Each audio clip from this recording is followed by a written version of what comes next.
Jason Farmer. Ja, so julle kaptein wat dan op die oomblik af is met 'n besering. So jy's een van die onderkapteins. 2-3 gedruk vir julle span vandag, maar United wat die wedstryd wen.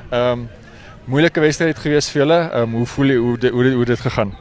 Ja, Jason Farmer, soos ek sê, so 'n moeilike wedstryd gewees, maar hier vanaf kan ons terug aan drawing board toe en dan pak ons weer môre maandag vir ons vorentoe. Ons next game is die Dolphins en Office by en Swakopmund, so hopelik kan ons 'n beter vertoning kry.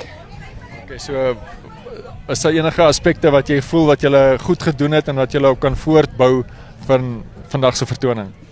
Waar ons kan op voortbou is as ons die bal skuif nou so. Ons het twee goeie vleuels daar. As die bal loop tot op die wings dan kan ons van skoor, kan ons punte kry. Vandag die wind het bietjie gewaai, so ons lynstande was nie so goed gewees nie. Skrums het ons paar skrums het ons gedomineer so.